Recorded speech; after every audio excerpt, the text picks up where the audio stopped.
नहमदुहु व नसल्ली अला रसूलिहिल करीम बिस्मिल्लाहिर्रहमानिर्रहीम अस्सलामु अलैकुम व रहमतुल्लाहि व बरकातुहू। दोस्तों, आज हम बनाने जा रहे हैं मज़ेदार सा कमर्शियल रोस्ट, जिसके अंदर आप देखेंगे कि हम 40 बंदों के लिए तकरीबन 25 किलो गोश्त पकाने वाले हैं। तो आइए चल के देखते हैं कैसे बनेगा।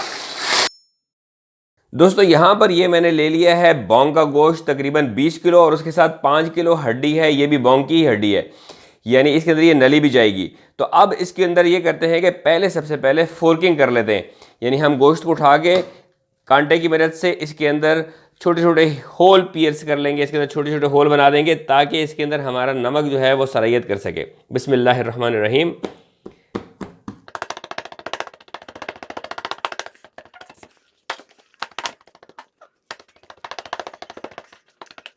ये बॉन्ग के गोश्त के अंदर ये सुराख करना इसलिए ज़रूरी है कि इसके अंदर थोड़ा सा एक झिल्ली सी होती है जो इंटैक्ट रखे होती है गोश्त को, जिसकी वजह से नमक का अंदर पेनिट्रेट करना मुश्किल होता है, इसलिए इसके अंदर फोर्किंग करें। अगर कोई दूसरा गोश्त हो तो उसके लिए आपको ये फोर्किंग करने की ज़रूरत शायद नहीं पड़ेगी। और ये जो रोस्ट हम बनाते हैं ये अक्सर छोटे का गोश्त का बनता है, यानी मटन, लेकिन मैं यहाँ पर आज बीफ का बना रहा हूँ। और ये मैंने जो गोश्त लिया है 20 किलो, ये सारा का सारा बॉन्ग का ही है। ये मैं बॉन्ग का इस्तेमाल कर रहा हूँ, इसका ये मतलब हरगिज़ नहीं है कि आप लोग कोई और गोश्त इस्तेमाल नहीं कर सकते। मैं बॉन्ग का गोश्त चूँकि पसंद करता हूँ, इसलिए मैं बॉन्ग का गोश्त इस्तेमाल कर रहा हूँ। तो दोस्तों, मैंने फोर्किंग कर ली है गोश्त में और अब मैं इस गोश्त को इस देगचे के अंदर लगाऊंगा। ये मैंने देगचा ले लिया है। मैंने 20 किलो गोश्त लिया था, जिसमें से जो सफाई वगैरह की है तो तकरीबन ये 18.5 किलो बच गया है। अब इसके नीचे मैं एक लेयर यूं करके गोश्त की लगा रहा हूँ। ये कमर्शियल रोस्ट की रेसिपी है और इसके अंदर हम ज़्यादा चर्बी का इस्तेमाल नहीं करेंगे। जो इस गोश्त के ऊपर थोड़ी बहुत चर्बी है वही उसी का इस्तेमाल होगा, बाकी इंशाल्लाह ताला हम ऑयल इस्तेमाल करेंगे। ऑयल इसलिए इस्तेमाल करेंगे क्योंकि चर्बी इस्तेमाल करने से सालन जमने लग जाता है, तो उस जमने को अवॉइड करना है। अब यहाँ पर मैंने ये एक लेयर गोश्त की लगा दी है। इसके ऊपर मैंने 1 पाव लहसुन और 1 पाव अदरक यहाँ पर ले लिया है। अदरक को मैंने इस तरह से काट लिया है, जबकि लहसुन के जो है यूँ करके आप देखें सामने नज़र आ रहे होंगे आपको, इस तरह साबित रखें। तो इसको मैं इसके ऊपर फैला दूंगा।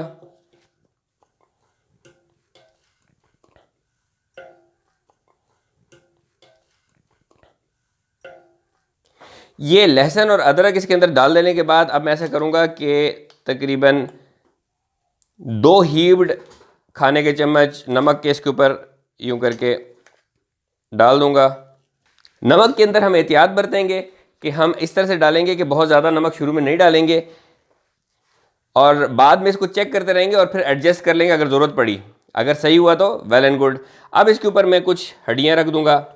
ये जो हड्डियाँ हैं ये तकरीबन मैंने 5.5 किलो ली हैं। इसमें कोई हार्ड एंड फास्ट रूल नहीं है कि आप इतनी हड्डियाँ ही लें, अंदाज़ा कर लें, क्योंकि हड्डियों का एक अच्छा जायका होता है जो कि इसके अंदर शामिल होकर गोश्त को एक बेहतरीन सा टेस्ट देता है।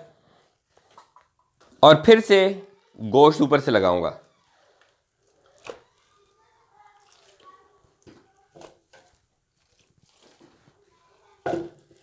इस तरह से गोश्त के ऊपर लगा लेने के बाद अब इसके ऊपर मैं एक बार फिर यूं करके हीव्ड ये नमक डालूंगा, तकरीबन 3 खाने के चम्मच।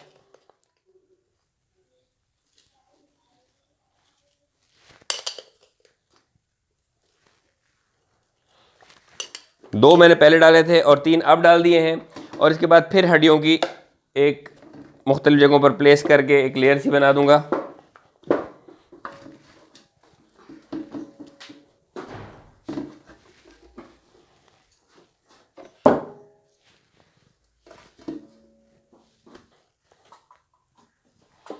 और ये हड्डियाँ लगा लेने के बाद अब जो बकाया का गोश्त है उसको मैं इसके ऊपर लगा दूंगा।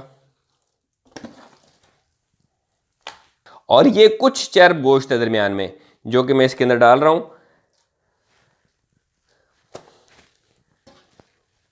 और अब मैं बाकी की हड्डियां भी इसी तरह से इसमें डाल दूंगा। और अब इसके अंदर मैं 2 और खाने के चम्मच नमक के डाल रहा हूं। 2 हमने पहले डाले थे, फिर 3 और अब ये 2, ये 7 खाने के हीव्ड चम्मच नमक के मैं इसके अंदर शामिल कर चुका हूं। और यहां पर ये मैंने 1 लीटर पानी ले लिया है। इसके अंदर मैं 1 खाने का चम्मच हल्दी जो है वो डाल के तो हिला लूँगा, मिक्स कर लूँगा। ये हल्दी जो डालना है ये ऑप्शनल है, कुछ लोग इसको डालते हैं, कुछ लोग नहीं डालते। मैं यहाँ पर 1 खाने का चम्मच ये हल्दी इस पानी के अंदर मिक्स करके तो इस पानी को इसके अंदर शामिल कर दूंगा। ये 1 लीटर पानी है।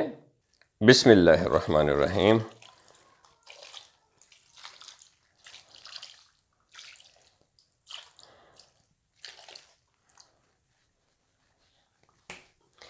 और अब मैं इसकी साइडों पर आटा लगा लूँगा।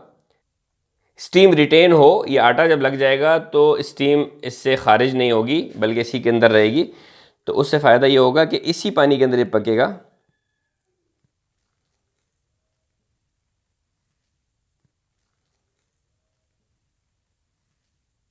और आटा लगा लेने के बाद अब इसके ऊपर मैं ढकना ढक दूंगा। बिस्मिल्लाहिर्रहमानिर्रहीम। और इसको चारों तरफ से यूं प्रेस कर दूंगा। जो एक्सेसिव आटा बाहर से निकले, साइडों से निकलेगा, उसको मैं ये उंगली लगाऊंगा ऐसे, और ये बिल्कुल बराबर हो जाएगा। और ये ढकना बंद कर देने के बाद अब इसको हम जाएंगे पकाने की तरफ। तो दोस्तों यहाँ पर ये मैंने चूल्हा रोशन कर लिया है। मैं इब्तिदान जब देगचे को इस चूल्हे के ऊपर रखूंगा तो 10 मिनट के लिए हाई फ्लेम पर उसको रखूंगा, चढ़ाऊंगा। और फिर 10 मिनट के बाद मैं इसको मीडियम लो फ्लेम करके जिस तरह से अभी है इस पर उसको छोड़ दूंगा। बिस्मिल्लाहिर्रहमानिर्रहीम। और अब इस देगचे को चूल्हे के ऊपर रख देने के बाद मैं इसको 10 मिनट तक हाई फ्लेम पर पकाऊंगा और 10 मिनट के बाद मैं इसके फ्लेम को मीडियम लो कर दूंगा। और इसको तकरीबन 1.5 घंटे के बाद हम दोबारा चेक करेंगे कि इसकी क्या पोजीशन है। अबू क़ुलाबा हज़रत अनस रज़ी अल्लाह ताला अन्हु से रिवायत करते हैं, उन्होंने बयान किया कि रसूलुल्लाह सल्लल्लाहु अलैहि वसल्लम ने इरशाद फरमाया कि 3 बातें जिस शख्स में पाई जाएं वो ईमान की लज्जत पाएगा। ये कि अल्लाह और इसका रसूल इसको तमाम चीज़ों से महबूब हों, और ये कि अगर किसी आदमी से मोहब्बत करे तो सिर्फ़ अल्लाह की खातिर करे, और तीसरे ये कि कुफ्र की तरफ लौट जाने को इस तरह नापसंद करे कि जिस तरह आग में डाले जाने को नापसंद करता है। तो दोस्तों अब तकरीबन 1.5 घंटा गुजर चुका है और 1.5 घंटे के बाद ज़रा मैं एक दफ़ा इसको चेक करूँगा।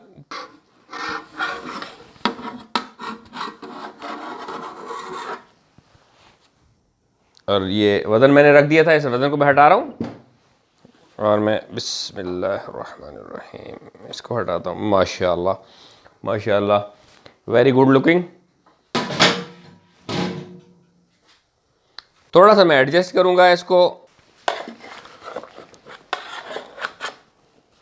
तो अब मैं इसको चेक कर लेने के बाद दोबारा से कवर कर दूँगा।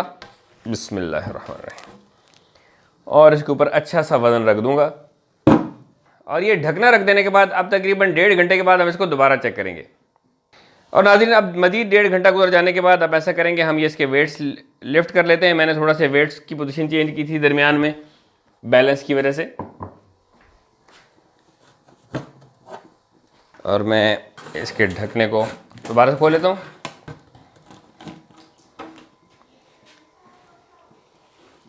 ये देखिए माशाल्लाह, इसकी सिचुएशन चेक करना ज़रूरी है क्योंकि हम एक तो अब इसकी अभी पोजीशन देखेंगे कि कितना गला है या नहीं गला, और पानी को देखना बड़ा ज़रूरी था। आप देख रहे होंगे पानी बहुत सारा इसमें मौजूद है माशाल्लाह। और हम ऐसा करते हैं कि इसकी गलावट चेक करते हैं। तो अब इसको मैं चेक करता हूँ। बिस्मिल्लाहिर्रहमानिर्रहीम। हाँ, गलने की तरफ राग़िब तो है, लेकिन हाँ माशाल्लाह मेरा ख़्याल ये है कि हम इसको थोड़ा सा टाइम और देते हैं। ये देख रहे होंगे आप, अगर आपको नज़र आ रहा हो, मैंने आपके करीब सामने कर लेता हूँ। ये देखिए, ये देखें, हम तकरीबन इसको 1 घंटा एक और देंगे। पानी इसके अंदर काफ़ी है। और ये मैं ढकना इसको दोबारा ढक देता हूँ। इसके अंदर ये जो पानी है आपने देखा ही होगा, मैंने 1 लीटर पानी इसके अंदर डाला था, वो था हल्दी वाला पानी, और इसके अलावा मैंने कोई पानी इजाफी ऐड नहीं किया है। ये सारा इस गोश्त का अपना पानी है। अब मैं इसको दोबारा रख के आटा इसकी साइडों पर दोबारा लगा दूंगा और इसके ऊपर वज़न प्लेस कर दूंगा और इसी तरह इसको मज़ीद कोई 1.25 घंटा या 1.5 घंटा पकने के लिए छोड़ दूंगा।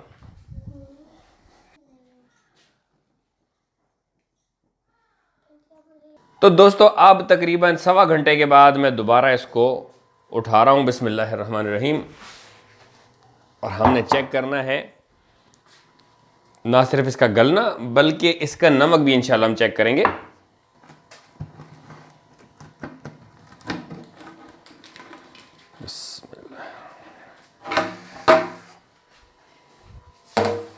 माशाल्लाह शानदार खुशबू।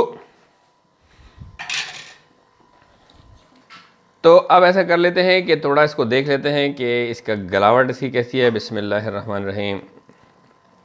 ये देखें माशाल्लाह बिल्कुल माशाल्लाह गल चुका है। तो अब ऐसा हम करेंगे कि इसका थोड़ा सा नमक चख लूँगा मैं। बिस्मिल्लाहिर्रहमानिर्रहीम। गोश्त का नमक देख लिया और साथ ही मैं इसके पानी का भी थोड़ा सा मैं नमक देखता हूँ। तो चखने पर मुझे अंदाज़ा हो रहा है कि इसके अंदर नमक कम है, तो मैं इसके अंदर ऐसा करूँगा कि 2 टेबलस्पून नमक के मज़ीद शामिल कर दूँगा।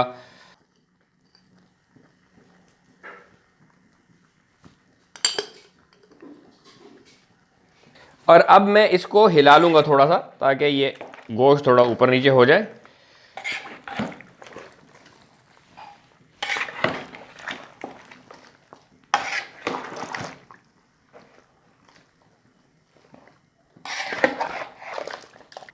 इसको हिला लेने के बाद अब ऐसा करूंगा कि मैं इसके नीचे आंच को तेज़ कर दूंगा, क्योंकि अब मैंने इसके पानी को खुश्क करना है। और यहाँ पर ये देखिए दूसरे चूल्हे पर यहाँ पर ये मैंने वॉक रख लिया है और इसके नीचे मैं फुल फ्लेम ऑन कर रहा हूँ। और इसके अंदर मैं 1 लीटर ऑयल शामिल कर दूंगा। बिस्मिल्लाहिर्रहमानिर्रहीम।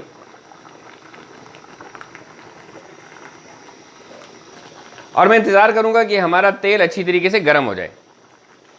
और मीनवाइल मैं यहाँ से ये इसका पानी लेकर ऊपर वाले गोश्त पे सारे पे तैरा रहा हूँ कि इसकी 2 वजूहात हैं। एक तो ये कि ये ऊपर वाला हमारा गोश्त तर हो जाए, दूसरा इसके ऊपर जो नमक के अगर ज़रात ऊपर ऊपर रह गए तो वो भी घुल के नीचे चले जाएं।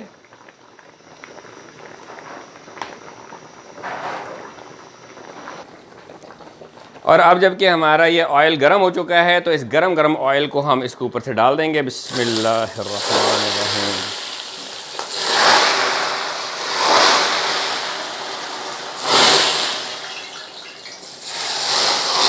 और इसको हमने बहुत एहतियात से डालना है ताकि हम अपने आप को नुकसान ना पहुंचा लें।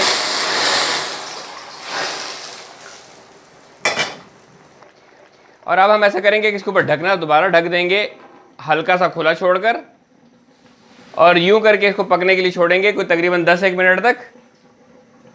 और हम इसका फ्लेम फुल कर देंगे ताकि पानी इसका जल्द से जल्द खुश हो जाए। बिस्मिल्लाहिर्रहमानिर्रहीम। तो दोस्तों देखिए अब इसके अंदर जो है पानी अक्सरियत उसकी खुश हो गई है, हल्का सा पानी इसके अंदर मौजूद है। ये इसके अंदर हम छोड़ देंगे क्योंकि अगर हम इसको गर्म रखना है तो हमको हल्की आग पर इसको पानी की जरूरत रहेगी। तो ये हमारा सब तैयार हो गया। फिलहाल हम इसको बंद कर रहे हैं चूल्हे को। बिस्मिल्लाहिर्रहमानिर्रहीम।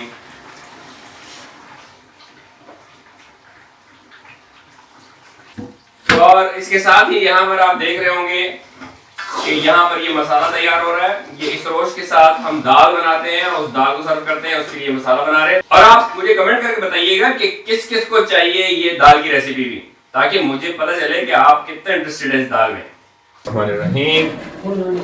अब इसकी सर्विंग का टाइम आ गया है।